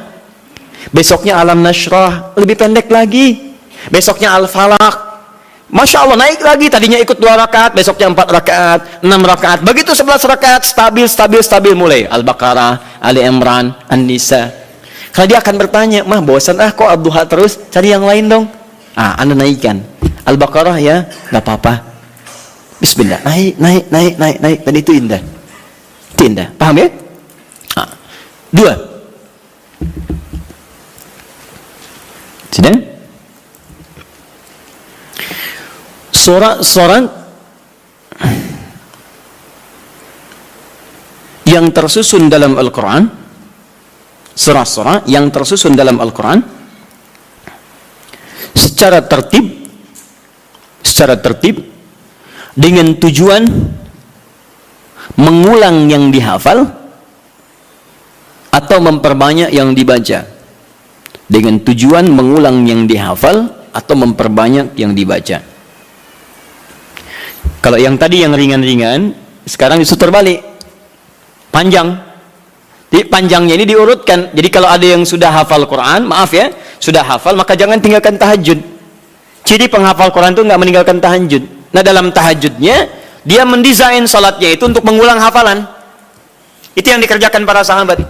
Bahkan ada yang semalam 30 juz.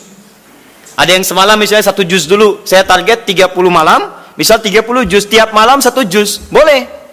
Silahkan sekarang Al-Baqarah juz pertama. Ya, dari Al-Fatihah sampai Al-Baqarah 141, misalkan. Kemudian malam keduanya 142 sampai 253. Teruskan lagi 252. Selanjutnya 253 sampai Ali Imran, terus An-Nisa sampai 30 malam 30 juz dia selesai. Itu boleh. Ya. Atau misalnya semalam 5 juz. Boleh.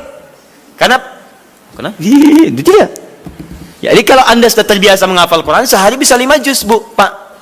Ya, mengulangnya itu, usahakan ulang.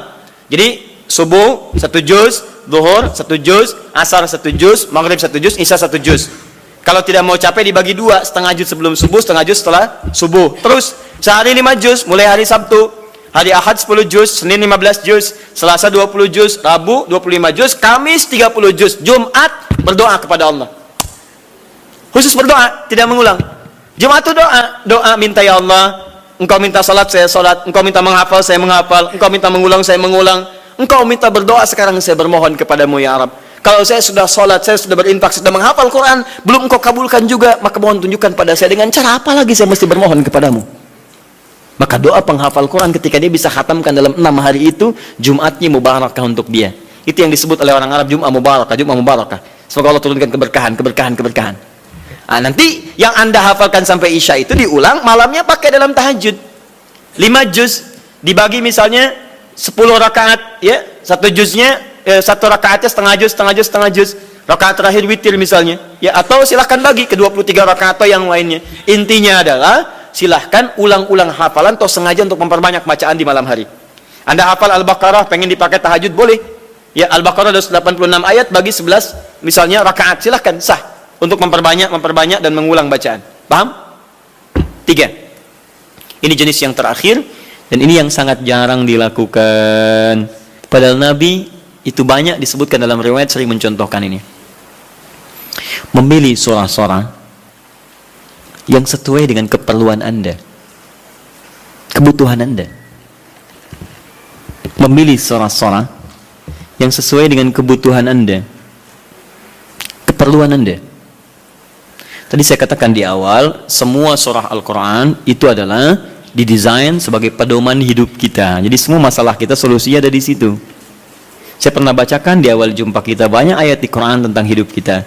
Nah, kenapa Anda saat malam tidak bermohon kepada Allah lewat sholat Anda? Maaf teman-teman, Bapak Ibu sekalian, dengan membaca surah yang terkait dengan kebutuhan Anda. Misal, Anda yang sedang mencari nafkah, kenapa tidak baca ayat-ayat tentang nafkah di Quran? Minta dimudahkan, kan ada. Di Al-Baqarah 168, Al-Baqarah 172, Al-A'raf ayat ke-96 misalnya. Tentang rezeki di Quran 151 ayat ke-22 misalnya. Ada semua. Anda yang sedang kesulitan misalnya di rumah dan sebagainya, kenapa nggak baca ayat-ayat tentang kemudahan? Ya, mudah urusan rumah. Misalnya Quran surah keempat ayat 34, 35 gitu kan. Kalau ada persoalan minta kepada Allah solusinya. Kemudian ada di Quran surah ke-65 ayat 2-3 tentang masalah-masalah yang umum. Anda yang di birokrasi, sekarang banyak orang, saya tuh bingung ya, kalau masa-masa pemilihan tuh banyak mengerjakan hal yang tidak perlu. Padahal kata Quran itu, di Quran surah 3 ayat 27 kan jelas. Dari 26 sebetulnya, sampai 27-nya. Jelas. Qulillahumma malikal mulki tu'til mulka man tasya' wa tanzi'ul mulka mimman tasya'. Katakan, kekuasaan itu hanya milik Allah. Allah berikan pada siapa yang kehendaki. Jadi kalau ada orang baik diberikan supaya kebaikannya menyebar pada rakyatnya. Kalau ada orang jelek kemudian dia bisa naik, untuk ditunjukkan ada yang salah di tempat itu harus diperbaiki supaya dia bisa diganti dengan yang lebih baik. Itu maksudnya. Tapi kekuasaan itu Allah yang tetapkan. Makanya orang-orang yang pandai itu dia akan mendekati Allah. Dia akan memohon supaya diberikan petunjuk. Kalau diberikan, dia lakukan hal-hal yang baik. Maka mendekat dia baca ayat-ayat itu. Sebetulnya kepala-kepala yang calon pilkada, calon pemimpin dan sebagainya, calon kepala daerah dari mulai yang ringan sampai yang besar, kalau dia paham tentang ayat itu, dia bangun malam, dia minta petunjuk kepada Allah. Itu titipan. Karena kalau cuma jadi pemimpin, Firaun pun pemimpin. Tapi kepemimpinan Firaun diabadikan bahkan dalam Al-Quran sebagai contoh, karena itu belum tentu mengantarkan dia ke surga. Hati-hati. Ada orang diberikan kedudukan, dengan itu dia bisa ke surga. Ada orang diberikan harta, dengan itu dia bisa ke surga. Ada orang diberikan pengetahuan, bekal itu untuk ke surga. Ada orang yang hanya diberikan tenaga, karena itu yang membuat dia ke surga. Bilal mendapatkan tenaga, dengan itu dia pakai adzan. Ali mendapatkan pengetahuan, dengan itu dia pakai berdakwah. Baik, sebagian sahabat mendapat kedudukan, di antara mereka ada Umar bin Khattab. Ya, dipakai untuk mengantarkan ke surganya. Yang harta benda seperti Abdurrahman bin Auf. Tapi jangan lupa, ada Firaun yang pernah mendapatkan kedudukan, diberi contoh, tapi tidak bisa mengantarkan ke surganya. Ada Qarun yang ketika dia punya harta hanya dipakai foya-foya. Jadi kalau orang sekarang hanya ingin ikutan foya-foya, dia ketinggalan, telat dia. Keduluan Qarun. Katakan pada orang kaya, ya ibu-ibu sosialita misalnya, yang cuman gosip datang macam-macam. Kalau cuman begitu, katakan terlambat. Sejak zaman Nabi Yusuf sudah ada sosialita yang cuman gosip. Kumpul-kumpul, katanya di sini ada orang ganteng ya, sampai kejebak kan situ. Oh tuh, emang dia nggak tahan. Yusuf keluar, begitu keluar, wah, mahadza basyarin hadza illa malakun karim. Ini sih bukan manusia, ini malaikat yang sedang menyamar. Ganteng-ganteng Nabi. Oh, orang sekarang ganteng-ganteng serigala. Digosipin lagi. Tuh, udah ada kasusnya banyak. Jadi untuk apa kalau cuma kumpul-kumpul nggak ada kerjaan, harta dibanggakan? Cari ayatnya. Begitu Anda dihadapkan pada suasana itu, baca, malamnya bangun, sujudnya lamakan, sholatnya pilih yang sesuai. Teman-teman yang mau menikah, ya, yang belum ada jodoh misalnya, kan cari ayat-ayat supaya Allah bimbingkan.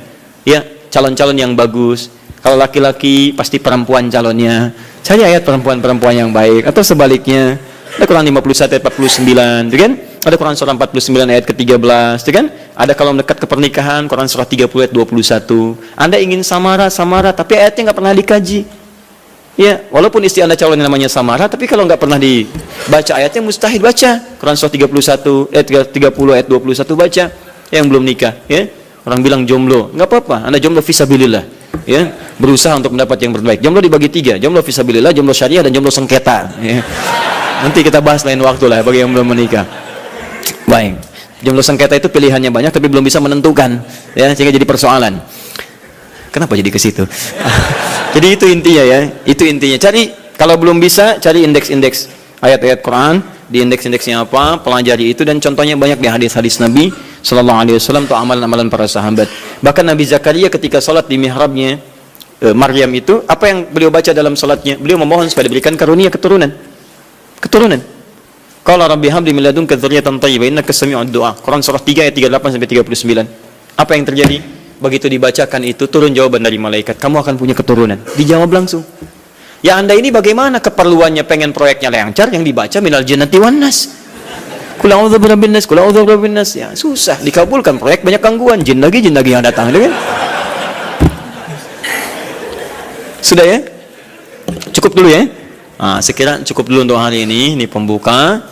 Nanti saya tidak bisa berjanji, tapi saya mengusahakan sebaik yang saya bisa lakukan. Pertama, untuk pertemuan yang akan datang, kemungkinan wallahu a'lam, tapi nampaknya kami akan berangkat tahun ini untuk berhaji dengan beberapa rombongan para penghafal Quran. Mohon doa semoga dilancarkan, semuanya baik. Tapi tentunya dengan kepergian dan keberangkatan kami, artinya itu barangkali akan menjadikan pertemuan kita sesi di bulan depan, barangkali untuk sementara kita berlibur. Tapi libur itu bukan berarti kosong dari taklim, karena saya akan berikan PR pada Anda. yang akan saya cek di pertemuan setelah saya pulang dari haji. PR-nya adalah pengulangan dari yang sebelumnya. Setiap yang hadir insya Allah menghafal 11 ayat terakhir surah Ali Imran. Siap? Siap ya? Sudah hafal? Baik. Kenapa ramai di belakang? Kok PR-nya sama Ustadz? Karena belum hafal sampai hari ini. Baik, sudah ya? Satu itu. Yang kedua, jika ada pertanyaan-pertanyaan terkait, nanti malam ini kami ada AKS Al-Quran Sunnah Solution langsung dari Bekasi. Itu insya Allah nanti kita buka malam hari nanti untuk meneruskan tentang fikih haji. Bagi yang akan berhaji, Anda boleh simak kajiannya, atau yang belum berhaji Anda juga bisa menyimak, atau yang telah berhaji bisa menyimak untuk indikator keberhasilannya. Nah, kemudian berita yang ketiga, insya Allah kami akan mengadakan manasik akbar bagi siapapun yang ingin belajar tentang manasik haji. Bagi yang sudah, yang akan berangkat, atau yang belum. Kemungkinan waktunya Sabtu yang akan datang lagi, tanggal 21 pagi hari. Ya, nanti kami akan update kembali waktunya. Tempatnya di Bekasi, kami siapkan miniatur dan seterusnya. Yang terakhir ini yang paling penting, kami sudah siapkan, insya Allah kita sedang menyiapkan betul, mungkin tanggal yang sesuai kami akan launching tentang syiar Al-Quran. Kami akan membuka pusat Al-Quran, ya namanya At-Taisir Learning Center, pusatnya di Bekasi. Tapi nanti kami akan membuka kesempatan bagi teman-teman sekalian, termasuk pemirsa dimanapun Anda berada, di seluruh wilayah Indonesia, bahkan di luar negeri, jika ingin membuka kemudian dari turunan-turunan itu, komunitas misalnya yang tersambung ke tempat kami, itu silahkan kami perkenankan, nanti kami kirimkan silabusnya, bahan pendidikannya, dan juga turunan-turunan mushafnya. Nanti ada 3 program. Pertama, pengentasan buta baca Al-Quran. Mushafnya kami siapkan, tahun ini kami cetak 125.000 mushaf. Kemudian yang kedua ada untuk pendalaman makna Al-Quran, bahkan dari perkata, kami juga cetak 125.000 eksemplar. Dan yang ketiga untuk menghafalkan Qurannya dengan metode At-Taisir. Kita akan kemudian korelasikan dan lingkarkan ke seluruh wilayah-wilayah khususnya di Indonesia. Nanti teman-teman yang siap untuk ikut, nanti boleh nanti buka komunitas saja, tempatnya nggak usah diwakafkan. Anda aja yang rawat itu semua, nanti kita linkkan ke tempat kami, kita kirimkan kurikulum dan kita berikan pelatihan-pelatihan. Itu kelas pertama. Launching kelas kedua, insya Allah dalam pekan ini akan dilaunchingkan kelas Quran, kelas kehidupan Quran, yang pernah kami sampaikan dulu. Itu nanti ada kelas dokter, kelas pengusaha, kelas macam-macam, itu ada di situ. Dan itu akan menurunkan ayat-ayat Quran sesuai dengan profesi. Misal Anda yang mahasiswa, apa saja ayat-ayat bimbingan dalam belajar, nanti ada kelasnya khusus, Anda akan dididik tentang turunan makna Al-Quran, tentang bagaimana cara belajar sesuai dengan petunjuk Quran dan Sunnah. Ya, misalnya yang dokter silahkan, dokter nanti masuk kelas dokter, itu dibagi sub lagi. Nanti ada dokter tentang jantung. Kemarin kami sudah diskusi dengan dokter jantung, hasilnya hebat. Ya, apa kaitan zikir dengan suasana jantung? Beliau uji sampai beliau cek. Ada alatnya, Pak. Alatnya kecil ya. Dan kami sudah diskusi. Jadi beda. Bahkan beliau cek lintas agama. Ada yang dicek misalnya agama A, agama B, agama C, dan luar biasa. Begitu yang lain diminta untuk beribadah menurut kepercayaannya, itu tidak mencapai tingkat standar dalam tingkat ketenangan hati. Dicek hatinya, dadinya, macam-macam. Tapi ketika seseorang sholat, itu melebihi standar dari yang telah ditetapkan dari aspek ketenangan pada jiwa. Nanti akan digali. Dokter mata misalnya, bagaimana petunjuk mata di Quran? Saya pernah nanya dokter mata, dok, apa ukuran mata yang sehat? Diskusi ya, teman-teman. Oh, Ustaz, kalau matanya bagus, jelas, tidak ada bayangan, tidak ada penghalang, itu sehat. Saya bilang, saya banyak temukan yang seperti itu, dok. Sehat, bagus, gak pakai kacamata, tapi dia gak bisa bedakan mana sendal dia, mana sendal orang lain. Itu kenapa? Wah, itu saya bingung, Ustaz. Ya, itu nanti kita dudukkan di satu kelas dan seterusnya. Ya. Nanti yang seperti itulah ya. Mudah-mudahan saat memberikan resep tidak hanya diberikan minum obat ini, tapi dia katakan Quran surah sekian ayat sekian. Baca lagi. Itu yang kami sampaikan. Kalau ada benar itu semua dari Allah sebagai titipan, sebagai petunjuk kebenaran Rasulullah SAW. Kalau ada yang salah itu mutlak dari saya pribadi. Anda boleh sampaikan untuk saya, kemudian perbaiki dengan segala kerendahan hati. Kalau menemukan kesalahan cukup ditinggalkan, ambil pendapat ustaz lain yang lebih baik. Tapi kalau Anda menemukan kebaikan, silahkan amalkan, karena Allah sedang mencintai Anda untuk menjadi pribadi yang lebih baik. Jika Anda belum sempat berlomba dengan orang soleh untuk meningkatkan ketaatan, maka berlombalah dengan para pendosa untuk bertobat dan beristighfar kepada Allah Subhanahu wa taala. Saya mohon pamit dan mohon izin saya diberikan kelapangan untuk menuju kendaraan supaya mudah sampai ke tujuan, karena kami sangat ditunggu pada hari ini. Subhanakallahumma wa bihamdika asyhadu an la ilaha illa anta astaghfiruka wa atubu ilaik. Wa akhiru da'wana alhamdulillahirabbil alamin. Wal 'afwu minkum. Assalamualaikum warahmatullahi wabarakatuh.